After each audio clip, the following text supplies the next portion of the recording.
Capitol shook with tension as Jasmine Crockett ripped open the Trump family's deepest secret. Barron Trump carries no Trump bloodline.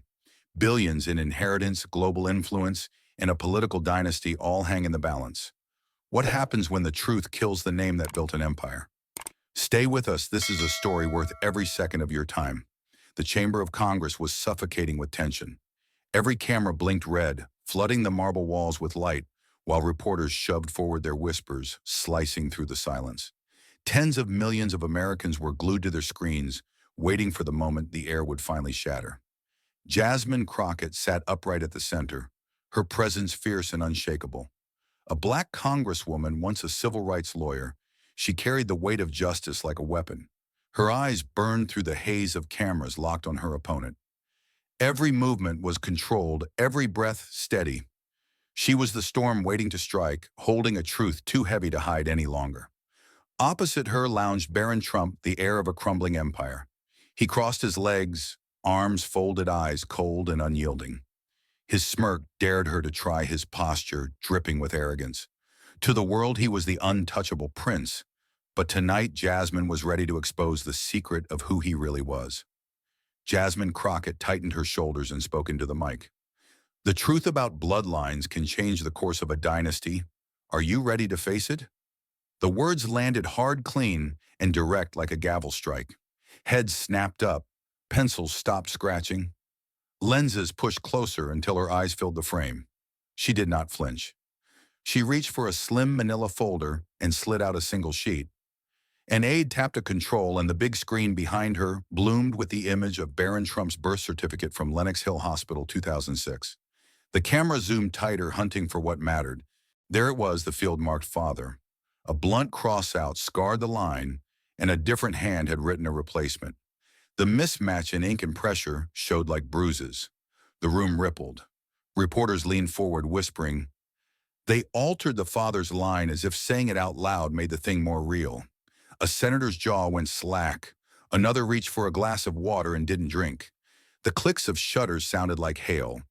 On the screen, the erasure marks shone under the lights, ugly and undeniable. The broadcast feed froze on that box like it had found the target. Barron Trump jerked forward, color rising in his face. This is a fake document. This is a lie. His palm hit the table, rattling the mic and sending a sharp pop across the speakers. The practiced smirk was gone, replaced by a tight jaw and flashing eyes. He stared at Jasmine like he could hold back the tide by will alone. He looked smaller under the heat of the lights. Jasmine didn't raise her voice. She didn't need to. Documents do not lie. People do, she said, steady as stone. She let the line breathe, then nodded to the clerk. Another paper came out of the folder and slid across the desk. Let us talk about money, she said, almost conversational, which somehow made it hit harder. Numbers and signatures filled the next slide the moment it lit up. The header read Payment Authorization, Lenox Hill Hospital, 2006. Jasmine pointed to the payer field. This payment covered services on the day Barron Trump was born, she said, and it did not come from the Trump Organization. She paused just long enough for the tension to pull tight again. It came from Novia Holdings, a Slovenia-registered shell company. Shock rolled through the chamber like a wave hitting stone. Reporters shouted questions that no one answered. A staffer knocked a pen to the floor and didn't notice. Phones buzzed as producers fed lines to anchors, the name, the country, the link to the hospital. Jasmine stayed centered in the storm, one hand resting on the folder, the other on the mic, ready to proceed. Jasmine let the uproar crest and then pointed to the line items. Payer of record, Novia Holdings. She read each syllable clear. Jurisdiction, Slovenia. Account reference ending 4921. Routing via Alpine Trust Services. Memo field, maternity services. Yellow boxes pulsed on the screen, highlighting each field as she spoke. The paper trail was plain enough for anyone at home to follow. A hush fell sharper than the shouting had been. Barron leaned in jaw, tight eyes hard. This means nothing. Anybody could have made that payment, he snapped. Jasmine's reply was simple. The Trump Organization has no matching record. Pens froze. A senator's lips parted. but no sound came. The uproar over Novia Holdings had only just faded when Barron leaned back in his chair. He forced a small smirk, trying to look unfazed, but his jaw tightened, and the tremor in his voice betrayed him. "That proves nothing," he said, his laugh clipped and hollow. Cameras zoomed closer, catching the unease in his eyes. He straightened his shoulders as if daring Jasmine to continue, but the mask was already cracking. Jasmine did not hesitate. She tapped her folder once, her tone cool and firm. "Then let's move to the next trail," she said. "This one was not hidden overseas. It's right here in the Panama Papers." She raised a document and nodded to her aide. The lights dimmed slightly and the screen behind her lit up with a bold graphic. Thick red arrows stretched across 3 boxes. Deutsche Bank, Atlas Global Services, LLC, Dr. Howard Feldman, OB-GYN. Next to the last arrow glowed a figure in bright red, 5,000 dollars. Gas rippled through the chamber. Reporters leaned forward, their pens scratching furiously. $5 million, one voice broke the silence. Senators stared at the screen, their eyes following the arrows as though tracing the path themselves. On the bottom corner of the slide, the words Panama Papers flashed, a reminder of the world's largest leak on financial secrecy. Jasmine's voice carried over the chaos. This payment of $5 million was made to Dr. Howard Feldman, the attending physician at Lenox Hill Hospital the night Barron Trump was born. It was routed from Deutsche Bank to Atlas Global Services, a shell company exposed in the Panama Papers. Barron sat forward, his smirk straining into something harsher. "My father is a billionaire," he snapped. $5 million is pocket change. That means nothing." He leaned back again, folding his arms, trying to look defiant. The microphones caught the edge in his voice, the arrogance clear in every syllable. But under the heavy lights, his attempt at dismissal sounded weak, a loud protest against evidence he could not erase.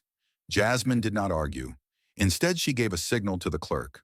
Another window opened on the screen, showing the face of a man joining by video call. His name appeared in bold text beneath him: Michael Roth, former senior accountant, Trump Organization. The chamber grew quiet at once. "Mr. Roth," Jasmine began, "can you confirm the records tied to this transfer?" Roth adjusted his glasses and spoke with measured clarity. "Yes. During my time at the Trump Organization, I reviewed several transfers routed through Deutsche Bank into Atlas Global Services, LLC. One of them was $5 million coded as consulting services. That money was withdrawn within days and sent directly to Dr. Howard Feldman." His words echoed through the chamber, leaving no room for interpretation. The impact was immediate. Reporters shouted questions to each other, their voices colliding in a storm of disbelief. A senator shook his head slowly, while another whispered urgently to an aide. Phones lit up with alerts as producers pushed breaking news banners. "Trump Organization accountant confirms $5 million transfer." All the while, the screen glowed with the red arrows, every line of the money trail displayed for the world to see. Barron shot forward in his chair, his voice louder, harsher. "Do you even hear yourselves? $5 million. That's nothing. My father spends more than that on a golf course. It doesn't prove anything." His defiance rang through the speakers, arrogant and unyielding, yet every outburst only made him appear smaller, a sun shouting into the storm of evidence gathering around him. Jasmine kept her tone steady, her words deliberate. $5 million may be nothing to a billionaire," she said, "but it is everything when it is disguised as consulting, funneled through a flag company, and handed to the doctor who delivered you." Her gaze cut across the room, steady and sharp. "That is not pocket change. That is a payoff." The contrast was undeniable. Barron's arrogance echoed against the chamber walls, but Jasmine's calm logic carried the weight of fact. Reporters scribbled furiously, their headlines already forming. Senators sat in uneasy silence, their eyes fixed on the evidence displayed above them. On live television, the arrows glowed like a roadmap to truth, with Barron Trump's denial standing helpless against the clarity of the numbers. In the end, the chamber itself seemed to draw the conclusion. Barron's smirk, his laughter, his attempts to downplay the figure, all of it looked fragile compared to the quiet certainty of a paper trail. Michael Roth's testimony stood firm, and Jasmine's words rang clear. The $5 million transfer was not speculation. It was evidence, and it had landed like a hammer. The room was still heavy from the accountant's testimony when Jasmine turned another page in her folder. She didn't raise her voice, but the steadiness of her tone made the microphones lean in.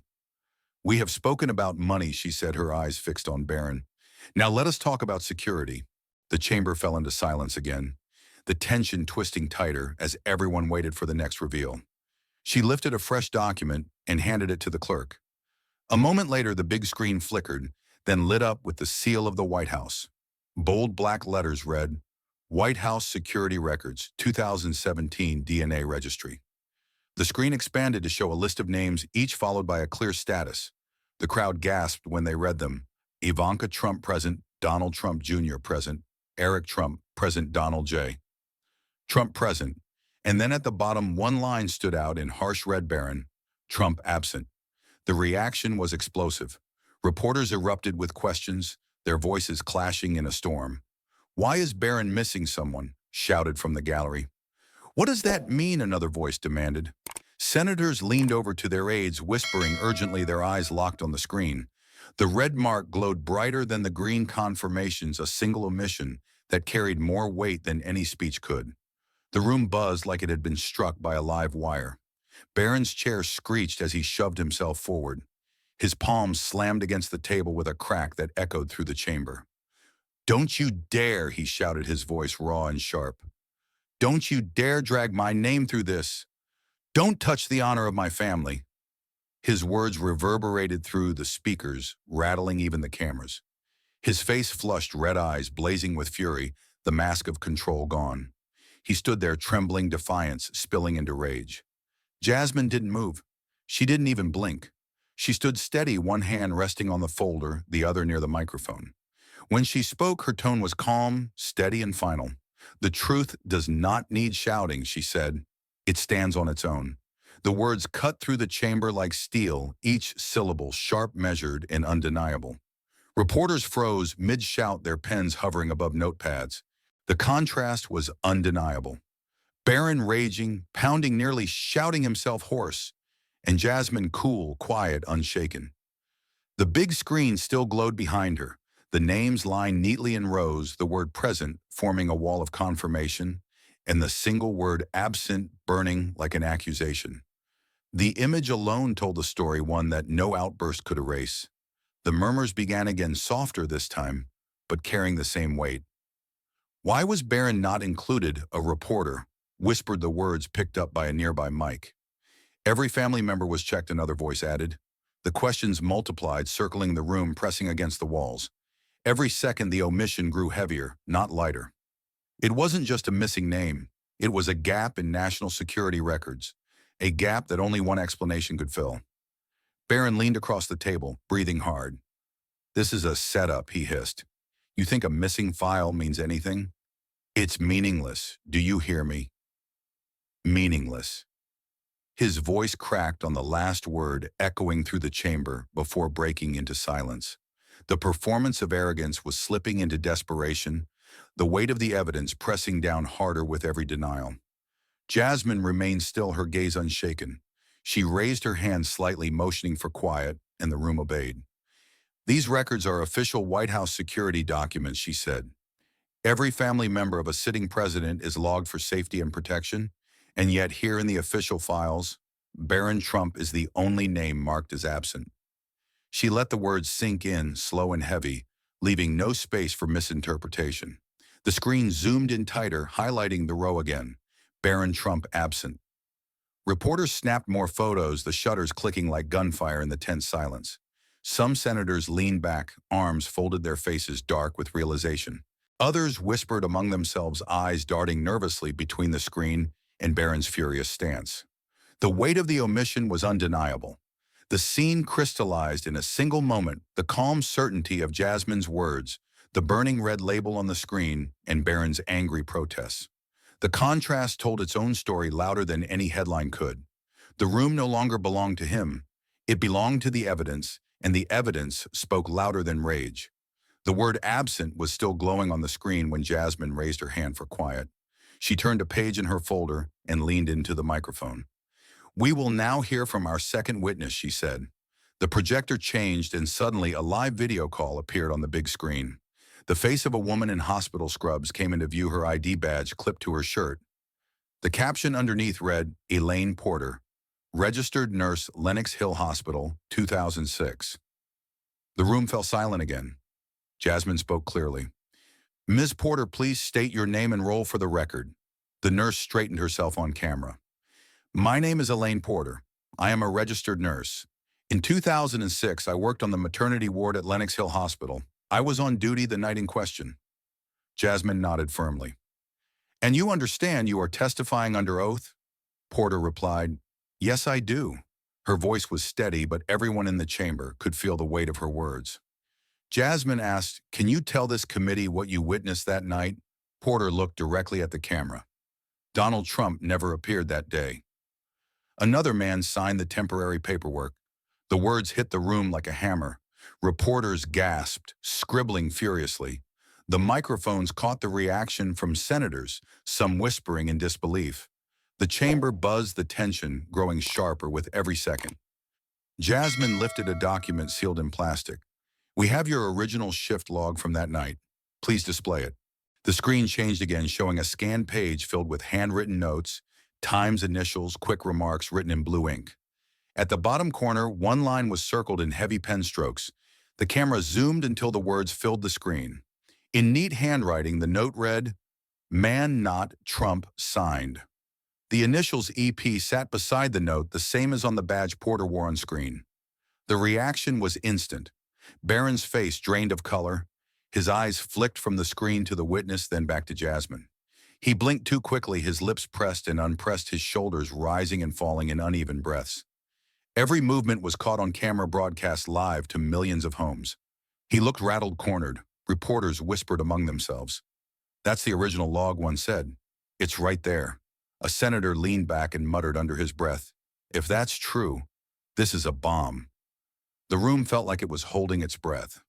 Jasmine, steady and calm, turned back to the witness. Miss Porter, Jasmine said, Please explain that note. Porter glanced down at her copy of the log. At the time, it was standard procedure for someone present to sign temporary paperwork when the physician authorized it. Dr. Howard Feldman, the attending physician, approved the form. A man stepped forward and signed. It was not Donald Trump.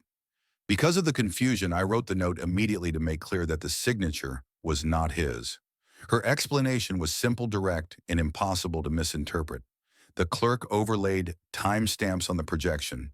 Yellow boxes marked the sequence, 2:11 a.m., authorization 2:13 a.m., signature 2:17 a.m. Nurse's note. The timeline matched standard maternity practice, leaving little room for doubt. Cameras zoomed in again on the handwritten note, showing it to every household watching live. The words, Man not Trump signed, burned across screens nationwide. Barron sat frozen. His face was pale now, his eyes restless, darting between exits, floor tiles, and the ceiling lights. He didn't speak, but his silence was as loud as any protest. He looked less like the untouchable heir and more like a cornered young man. Jasmine leaned forward again. To be clear, your sworn testimony is Donald Trump never appeared that day. Another man signed the temporary form. Correct. Porter looked straight into the camera. Yes, that is my testimony. Her words hung heavy over the chamber, reinforced by the evidence displayed beside her face. The split screen showed her live image on one side and the scan of her logbook on the other. Together, they told a story stronger than any argument. The senators sat in silence. Some folded their arms tightly across their chests, others leaned in closer to read the screen again. Reporters typed frantically, already drafting headlines. One whispered, This is bigger than the payment trail. Another replied, This is direct. This is eyewitness. Barron shifted again, his face tense, his eyes flicking toward the cameras. But there was no defense, no smirk, no clever dismissal this time. He looked trapped, and the whole country was watching. Jasmine placed her hand firmly on the folder. Her voice was steady, calm, and unshaken. The American people have the right to know the truth, she said. Then she delivered the blow with full force. Barron Trump does not carry Donald Trump's bloodline. The room erupted. The chamber still vibrated from the nurse's testimony when Barron finally snapped. He slammed his hand against the table, leaning into the microphone with his voice sharp and loud. This is a cheap political conspiracy, he shouted. You're twisting paperwork, dragging my family's name into the dirt, and for what headlines votes. His words echoed through the room, bouncing off marble walls, his anger pitched high enough to mask the strain in his voice. Cameras zoomed in, catching the sweat gathering along his brow and the tremor in his jaw. Reporters immediately seized on the outburst. Pens flew across notepads and the first whispers rose, conspiracy defense. Some senators shook their heads unimpressed, while others leaned closer, waiting to see how Jasmine would answer. The chamber was thick with anticipation. Jasmine didn't blink. She waited for Barron's words to die in the air, then calmly reached for another document inside her folder. Conspiracy, she asked evenly. Then explain this. She handed a printed email to the clerk, who loaded it onto the projector.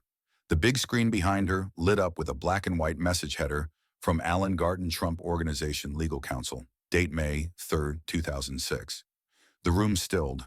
Then in the center of the page, one sentence glowed in bold red highlight. Keep everything quiet. The impact was immediate. Gasps broke across the gallery, and reporters shouted questions over each other, quiet about what one demanded. Who was he writing to?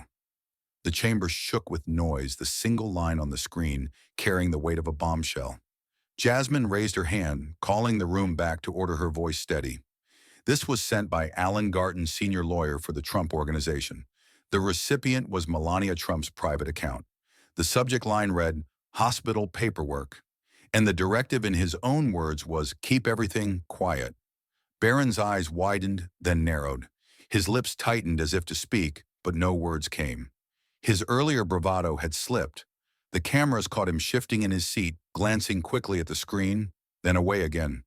The image of the email glared down at him like a verdict. Jasmine let the silence stretch, then stepped forward slightly, her tone sharper now. That is not conspiracy. That is instruction. That is the Trump Organization's own lawyer telling them to bury the truth in 2006. The line hung in the air, every syllable heavy and final. The reporters were relentless now, fingers hammering on keyboards. Headlines were already taking shape. Trump lawyers' email surfaces, "Keep everything quiet." Senators whispered urgently, their faces set in disbelief. The audience watching at home saw the highlighted phrase again and again, as networks replayed the image in real time. And then Jasmine delivered the final turn of the screw. She placed a sealed envelope on the desk in front of her and tapped it once with her finger. "You say this is a conspiracy," she said, her voice dropping into a sharper edge. "But I am holding the DNA results from Switzerland, the last piece of proof. And once I open this, there will be no defense left." The chamber froze. The cameras zoomed tight on the envelope, the nation staring with bated breath. For a long moment, no one moved. No one spoke. All of America was waiting for the next explosion. The hush from the envelope on the desk lingered for a beat, and then Jasmine moved. She slid the sealed packet from the Swiss laboratory into the light, the tamper tape catching every camera's glare. The room tightened as she broke the seal with a clean rip that sounded louder than it should. She drew out a stapled report, its watermark crisp, its signatures neat and legible. Her eyes skimmed the first page, and she lifted the microphone with steady hands. The nation leaned in as one. From Helvetia, forensic genetics, Zurich, she said, voice-level chain of custody, verified sample integrity confirmed. She flipped to the results page and read the line that mattered most. Probability that Barron is biologically related to Donald J. Trump, 0.0%. The words hung there, precise as the numbers carved in stone. A heartbeat later, the projector changed and the giant screen flooded scarlet with two words that needed no interpretation. Not a match. The chamber detonated. Senators shouted over one another, aides stumbled for phones, and reporters fired questions that blurred into a single roar. Camera strobes shredded the air like lightning, white bursts swallowing the red glow on the screen. The dais rattled under the thrum of voices, and the scrape of chairs pulled tight to the table. A producer somewhere screamed for a wider shot as feeds cut from city to city. The building itself felt like it had flinched. Barron lurched to his feet, face blazing as if lit from inside. "Fraud, I will sue everyone," he shouted, the words tearing through the speakers.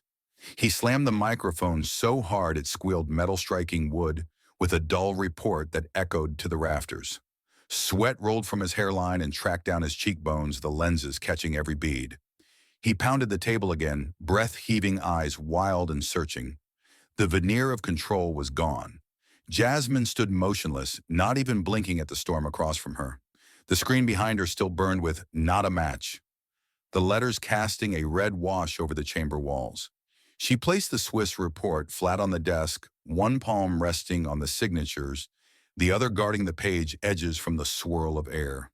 Her voice when it came was almost quiet, and somehow the room heard it anyway. "The numbers are clear," she said. "The science is clear." Barron's fist hovered, then fell, and he stared at the damning page as if willpower alone could melt the ink. Security glanced at one another, but held position as he leaned forward, knuckles whitening on the wood.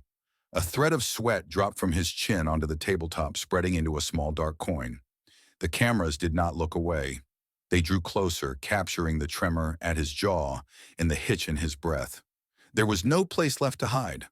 The Trump bloodline did not belong to Barron. Jasmine didn't press the moment with more talk. She did not need to. The screen carried the verdict in letters every household could read without commentary. Staffers stopped whispering, reporters lowered their voices, and even the clicking shutters slowed to sporadic pops. The math had spoken in the plainest possible language, and the room understood. Whatever anyone felt, the result did not bend. It stood there, final and unmovable. Noise rose again in waves, then broke against the side of the screen until even the loudest voices thinned to murmurs as people realized they were watching a line of history redraw itself on live television. The overhead lights baked the dais a harsh heat that made the red letters seem to pulse with their own heartbeat. A boom mic drifted closer and caught only the sound of breathing, quick and uneven on one side of the table, steady and controlled on the other. Photographers shifted for cleaner angles, framing Jasmine in profile with the report under her hand and the verdict behind her shoulder. Someone tapped a gavel once, twice, and the echo folded into the hush that followed. No one needed translation.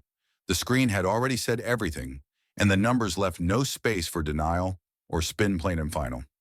The red screen still burned behind Jasmine when the first wave of noise broke. Staffers fumbled with phones, earpieces crackled, and the dais shook under hurried footsteps. A floor whip stepped to the aisle and made a cutting motion, and a cluster of Republican senators rose at once.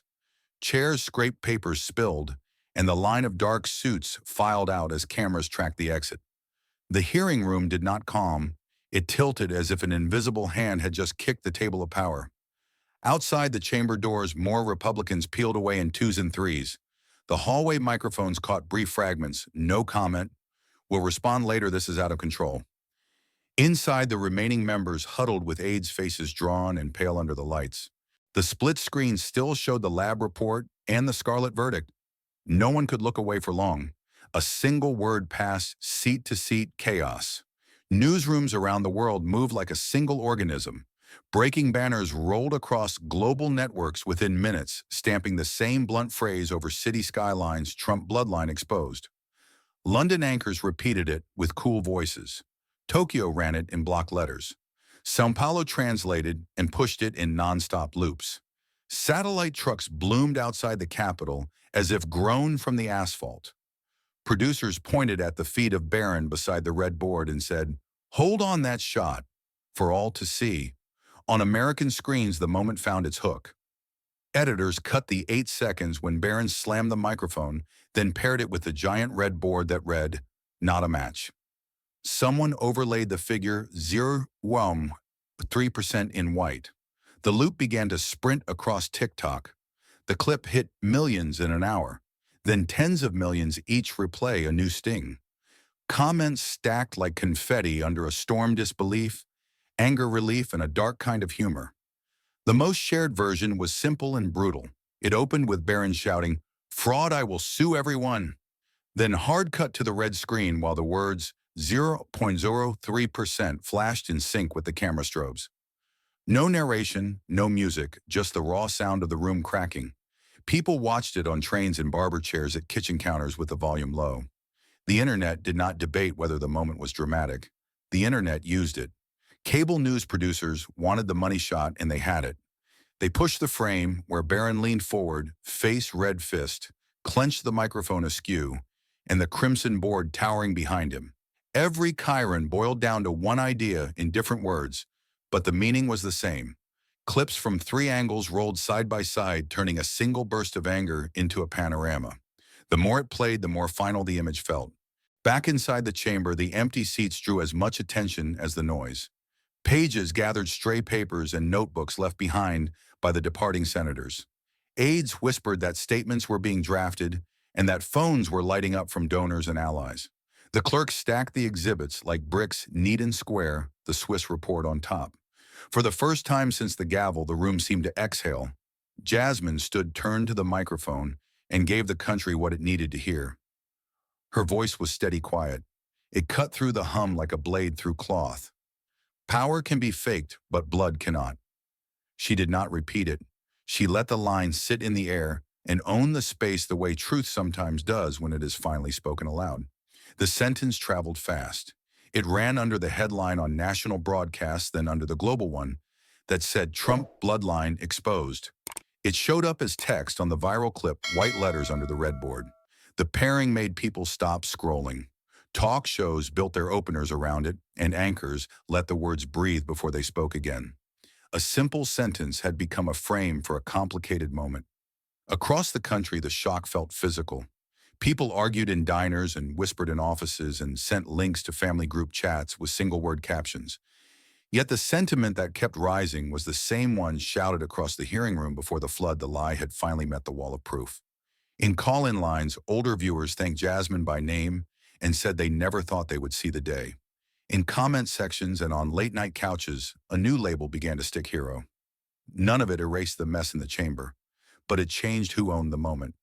The party that had marched out now wore the exit like a headline, and the figure, 0.03%, was a drumbeat under every segment. Barron remained the face on the loop framed by a board the color of warning. Jasmine remained the constant at the mic, hands still spine straight, letting the evidence do the talking. For now, America was not moving on. America was watching. In living rooms and break rooms, the verdict rolled like thunder that would not fade. Callers lit up radio lines to say they felt shaken or vindicated or simply stunned that a story this large could be proved in numbers.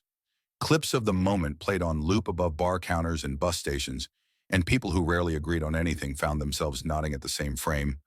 Barron shouting the red board behind him and the figure 0.3%. Local newsrooms dubbed Jasmine the person who said out loud what the documents had already said, and community leaders repeated the single sentence that cut through the noise. Power can be faked, but blood cannot. By nightfall, the country had not reached agreement on what should happen next, but it did agree on what had already happened. An empire had been peeled back live, and the person holding the still point at the center was Jasmine. For many, that was enough truth for today already. The red verdict on the congressional screen had not yet faded when the cameras outside Trump properties began their vigil. At Trump Tower, reporters crowded the plaza, microphones raised toward every tinted SUV. At Mar-a-Lago, helicopters circled overhead, broadcasting aerial shots of iron gates that stayed shut. The one voice America expected to hear, the patriarch himself, did not come. Donald J. Trump, never one to miss a microphone, had gone silent. His silence became the story. For the first time in decades, one anchor said gravely, "Donald Trump has no comment." The stillness of that line carried more weight than any speech. Inside the Trump orbit, aides whispered of chaos. Some insisted Donald raged behind closed doors, throwing papers across gilded halls. Others claimed he sat alone, jaw clenched, refusing to pick up the phone. The family crisis was visible even without words. Ivanka was spotted leaving a New York townhouse with sunglasses pulled low, refusing questions. Don Jr. canceled a podcast taping at the last minute. Eric declined an event in Texas. But it was Barron who absorbed the glare. Every camera lens sought him, every headline carried his name, and his father's silence only deepened the shadow. International reporters smelled blood. British tabloids splashed front pages with questions in massive type: who is Barron's real father? German broadcasters ran specials tracing Donald Trump's trips abroad during the mid-2000s. French newspapers interviewed legal experts about paternity law, inheritance, and reputation. "This is not only a family scandal," said one Paris anchor. "It is a question of identity, empire, and power." In Brazil, commentators compared the saga to dynastic dramas on television only more shocking because it is real. In Japan, the evening news called it the unraveling of a dynasty. The search for the biological father became a global obsession. Clues began to leak. A handful of investigative journalists in Slovenia chased rumors of connections between Melania's past and wealthy businessmen in Europe. Old photos resurfaced, fuzzy grainy, some dismissed as speculation, others treated like smoking guns. In Germany, a television documentary claimed to have tracked financial transactions between Trump-linked entities and Eastern European accounts. Follow the money, the narrator intoned as viewers leaned in. No single answer emerged, but the hunt itself became a spectacle. The mystery of Barron's true parentage turned into an international guessing game played out in prime time. Back in Washington, the scandal moved from spectacle to statute. The House Oversight Committee convened an emergency session. The Senate Judiciary Committee issued subpoenas. We are investigating potential fraud in the certification of birth records tied to the former president's family. One lawmaker announced, his voice echoing off marble. Analysts called it unprecedented Congress, digging into a birth certificate like it was a national security threat. But in the climate of the moment, no one questioned the stakes. If a fraud had been committed at the highest level, it wasn't just a family lie, it was a public crime. The hearings promised to be brutal. Witness lists leaked hospital administrators, White House security officials, private attorneys who had once drawn up trust agreements. Email caches were rumored to exist, sealed in court filings waiting to be unlocked. The words cover-up and forgery appeared in headlines once reserved for foreign dictatorships. This is about more than one name on one certificate, a congresswoman told the press. This is about whether America was deceived at the highest level of power. Meanwhile, the financial consequences hit like thunder. Trust documents long considered untouchable were suddenly re-examined by lawyers. Within weeks, filings showed changes. Barron Trump was quietly removed from certain inheritance clauses. Wealth managers whispered that banks were reviewing beneficiary status. If he is not legally a Trump by blood, many instruments exclude him, explained one analyst on CNBC. The cold language of contracts cut sharper than gossip. Barron had gone from heir apparent to question mark. Wealth, of course, was more than money. It was access. Invitations dried up. Donors who once paid for proximity began to hedge. Events that once seated Barron at the center quietly moved his chair to the side or removed it altogether. Lawyers on morning shows explained the word disinherit to audiences who never imagined hearing it tied to the Trump brand. The empire was built on the name, said one expert. If the name does not match the blood, the foundation crumbles. The debate spread across America like wildfire. Radio callers in the Midwest argued furiously. Does blood really matter, or is it loyalty and the Trump name that count? In New York diners, people jabbed fingers at newspapers and shouted, "No blood, no inheritance." In Florida retirement communities, conversations stretched late into the night. If he isn't a Trump, why should he inherit, one man asked. Because he's still family, another retorted. Hashtags reflected the divide. Not a Trump trended against still a family. The fight was no longer just legal, it was cultural, emotional, tribal. Even constitutional scholars entered the fray. Law reviews filled with articles dissecting family law, inheritance statutes, and the symbolism of dynasties. American politics has always flirted with dynasty, one professor wrote, but this is the first time we have confronted a dynastic scandal at the genetic level. Others warned against reducing a young man to percentages and paternity charts, but the noise drowned nuance. The public wanted clarity, and clarity was the one thing no one could provide. On late-night television, comedians pounced. Jokes about 0.03% became monologues. Barron's outburst, his voice cracking, his fist pounding, was set to music remixed and shared. Clips of his red face beside the giant "not a match" board became memes in every corner of the internet. The internet has already decided, one host quipped. It's Maury Povich, but for the presidency. The laughter was cruel, relentless, and impossible to contain. Barron had become a punchline, and in politics that was worse than an opponent. Global Voices framed it differently.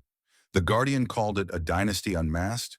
Le Monde declared it the greatest political family scandal of the 21st century. Der Spiegel ran a cover with the word Blutlug, blood lie, in bold across Trump Tower. Al Jazeera ran a special panel calling it a collision of empire and biology. Across continents, the Trump saga was no longer just American theater. It was a mirror held up to dynastic politics everywhere. For Donald Trump, the silence deepened. Still no comment, no press release, no tweet. The man who once lived for the news cycle now hid from it. Rumors swirled of internal fights, lawyers battling over what to say, whether to deny, deflect, or remain silent. But the longer the silence stretched, the louder the scandal grew. His silence is deafening, one commentator said, and silence in politics speaks volumes. Barron's world shrank with every hour. Friends avoided his calls. Business contacts distanced themselves. Even in private schools and elite clubs, whispers followed him through the halls. Cameras camped outside his home. Every movement was captured, every grimace magnified. TikTokers filmed parody skits mouthing his words, "Fraud, I will sue everyone," while pointing to the 0.03% figure. His rage had become a global punchline. Jasmine, by contrast, grew larger. Her calm declaration, "Power can be faked, but blood cannot," was replayed in classrooms, courtrooms, even churches. Editorials praised her composure under fire. For some, she became the face of accountability. For others, a symbol of courage in the face of power. Her name trended alongside words like hero and truth teller. She had gone from congresswoman to history maker in a matter of days. The scandal refused to die. Each day brought a new headline, a new revelation, a new debate. The unanswered question, who was Barron's biological father, kept the fire alive. Investigations multiplied. Lawsuits were filed. The empire, once held together by name and image, now cracked under the weight of biology and betrayal. "This is no longer just about the Trumps," said one global anchor. "This is about how dynasties fall, and the world, for better or worse, could not look away." The hearing chamber still buzzed with raw energy.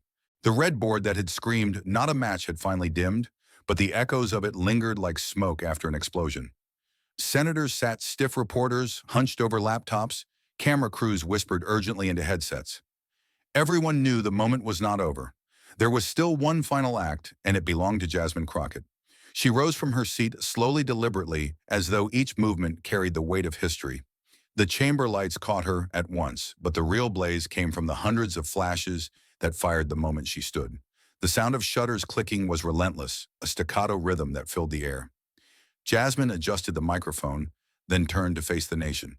She did not look at Barron, who sat collapsed in his chair, face still red from fury. She looked straight ahead into the cameras, into the millions of eyes watching. Her first words were quiet but steady. "Barron is not guilty of the place he was born into," she said. Her voice carried across the chamber, amplified by the silence that settled over the room. "No child chooses their beginning. That is not his fault." Reporters stopped typing mid-sentence. Even the restless hum of whispering aides faded. Jasmine's tone shifted sharper, now resonant with moral force. "But America is guilty if we allow a family that lives on lies to lead this country." The line detonated. Flashes burst like fireworks, catching her expression, her stance, her unshakable presence. The sentence rolled out onto breaking news banners within minutes. Networks froze the words on screen. "America is guilty if we allow a family that lives on lies to lead this country." Across the nation, televisions blared, radios replayed it, phones lit up with the quote in bold. Jasmine steadied herself, lifted the Swiss report in one hand, and tapped it against the desk. For years, people said the truth was buried too deep, that power, money, and lawyers could hide anything. But here it is. The truth has been dug out, and it cannot be bought, bribed, or silenced anymore.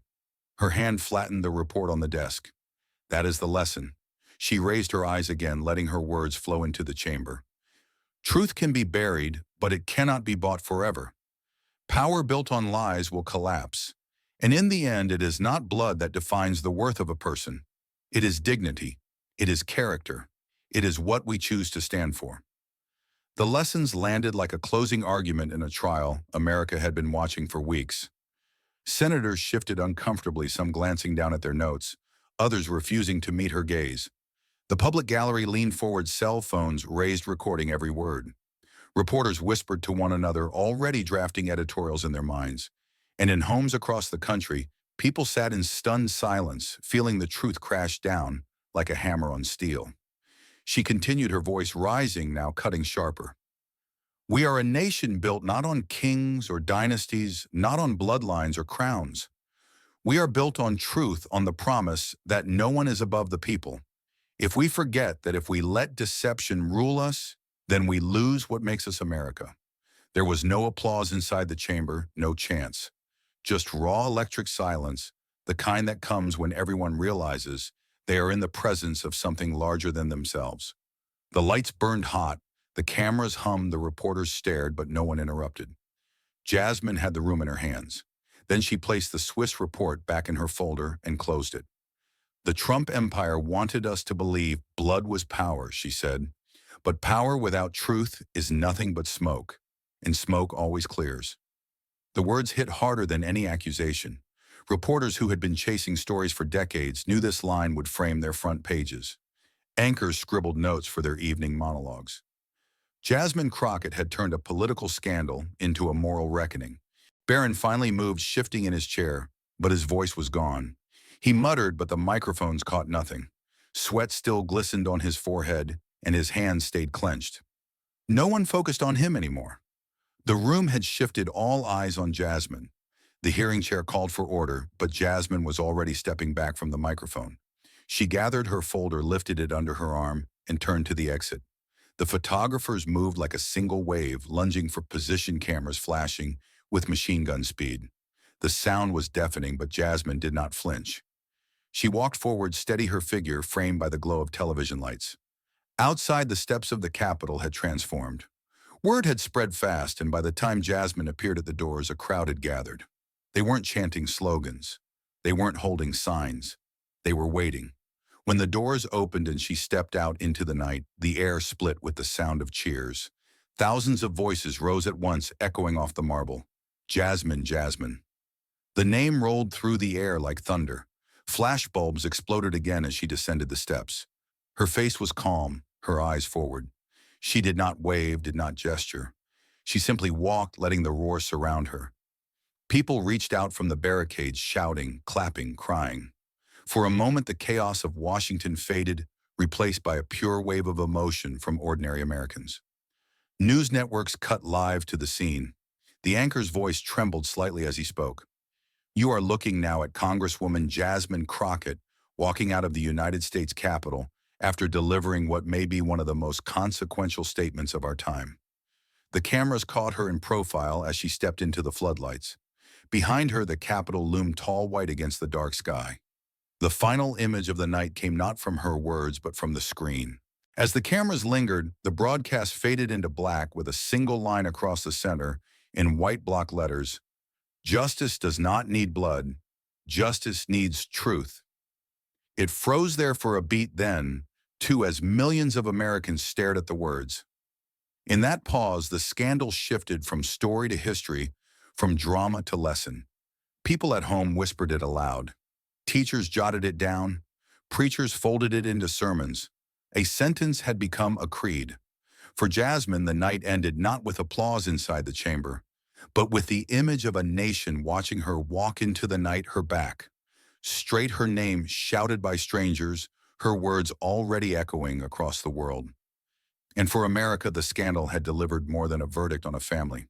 It had delivered a mirror to a country still wrestling with what power means, what truth demands, and what justice really looks like. When the crowd's roar finally thinned, the lesson stepped into the light. The evidence had landed like thunder, but thunder fades.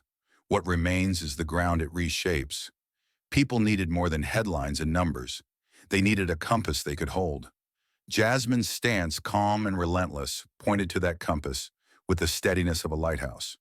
This is where meaning begins, not in the noise, but in what we choose to carry after the noise ends. First truth is not a luxury. It is infrastructure like steel under a bridge. You can paint over rust, you can polish the rails, but a hidden crack will one day split the span. That night showed how lies look powerful right up until they meet the weight of proof. The lesson is simple and hard. Protect facts like, you protect your home because your whole town drives across them. When truth holds, everything else can stand. When truth fails, the road gives way beneath all of us. Bridges, hospitals, and ballots all share the same rule. If the measurements are honest, lives cross safely. If not, they break hard. Second, accountability is not vengeance. It is maintenance. We tune engines, patch roofs, and reset bones because things that matter deserve repair. Government, families, and businesses are no different, and pretending otherwise only delays the bill. The hearing did not demand a public shaming, it demanded a public standard. The message is fix what is broken while you still can, because collapse is louder, costlier, and crueler than the courage to correct. Third, dignity beats lineage every day of the week. Bloodlines can open doors, but character decides whether you deserve to stay inside. Titles feel heavy until the moment they are tested, and then they weigh nothing if the person beneath them is hollow. The country does not need princes. It needs grown-ups who can carry responsibility without breaking. The signal tonight was plain. Your last name is not a shield, and your first choice is your true crown. Fourth, compassion belongs in the same room as accountability. Barron is not guilty of the place he was born into. Jasmine said, and the chamber heard the difference between blame and boundaries. Mercy stops us from turning necessary truth into needless cruelty. The point of facts is not to humiliate a person, it is to protect a public. We can hold a line without breaking a life, and we can walk away from a moment of power without taking someone's humanity with us. Fifth, institutions matter when they remember why they exist. A registry is not just paperwork, it is a promise to be careful with power. Audits, subpoenas, and oaths are boring words until the day boredom saves the republic. The hearing reminded the country that small procedures prevent big disasters. If we keep the guardrails, we can keep the road. If we let them rust, the cliff is closer than it looks. Sixth, courage scales when it is ordinary. A nurse who writes a clear note, a clerk who preserves a file, a lab tech who follows chain of custody. These are not movie heroes, yet they keep the world honest. Jasmine's voice carried because quieter voices had already done their jobs. The lesson is to do the small things right even when no one is watching, because one day everyone will be. Nothing travels farther than a simple thing done correctly. Seventh, media can be a mirror or a magnifying glass. It should be a light. The clip culture will always chase the loudest second, but citizens do not have to become the algorithm. We can watch the replay and still ask for the context, the timestamp, the paper trail.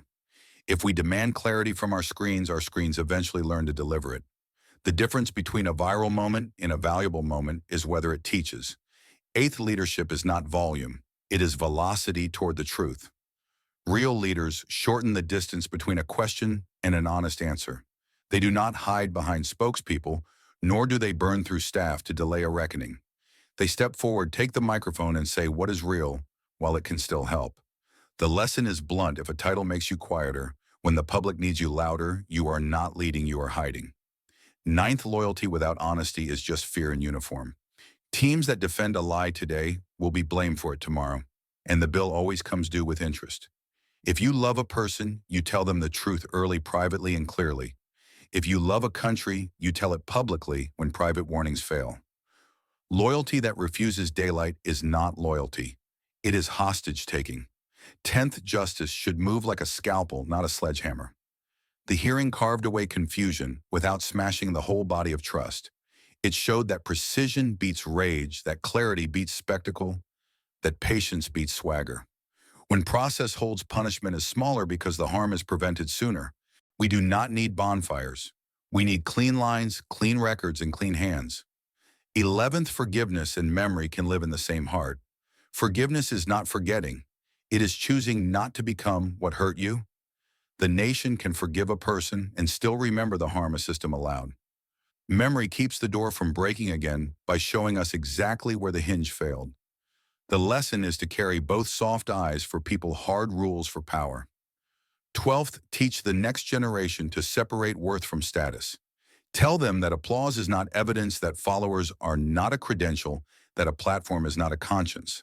Let them see adults correcting adults without cruelty and boundaries held without glee. Tell them that being wrong is survivable, but being fake is not. Character is the only currency that never devalues in a crisis. 13th, national unity is not agreement. It is alignment on the basics. We can fight like family over policy and still agree that documents matter, labs matter, logs matter. Those are the floorboards. They must not rot. If we share the floor, we can argue about the furniture without burning down the house. The message is simple: let truth be the porch light we all come home to. 14th, private pain should not become public entertainment. The memes will meme, but grown-ups can refuse to turn a young man's worst day into a sport. We are capable of holding two thoughts: that accountability is necessary and that mockery is cheap. The standard we set in this moment will visit our own family someday. Choose a standard you would live under when the camera is in your living room. 15. Hope is not naive, it is disciplined. Hope wakes up early, reads the documents, does the math, and shows its work. It refuses to let cynicism call itself wisdom. It believes institutions can get better because people inside them can get braver. Hope is not a feeling, it is a schedule. 16th, democracy needs gardeners, not arsonists. Plant procedures, water transparency, prune back conflicts of interest, and pull up lies by the root. The harvest is boring meetings and stable mornings, which is exactly the point. Spectacle grows fast, but it burns faster. Stewardship is slower, but it lasts. The choice is between fireworks and daylight. Only one lets you see what you're doing. 17th, silence can be strategic, but it is not a strategy for truth. When the stakes involve public trust, no comment becomes a comment. Leaders owe sentences that begin with, "Here is what happened," and end with, "Here is what we will change." Anything less invites rumor to become reality. The public will fill a vacuum with whatever fits. 18, the law is a teacher even when it does not punish. Subpoenas teach that records outlive spin. Oaths teach that words carry weight. Logs teach that time tells a story. And rulings, when they come, teach the boundary between private life and public duty. We learn the civics we practice. 19th, character shows up in crisis the way ink shows up under heat. Pressure does not invent who we are, it reveals it. Some people double down on denial, and some step into the light with receipts. We cannot always choose our storms, but we can choose our posture. Stand straight, truth does the rest.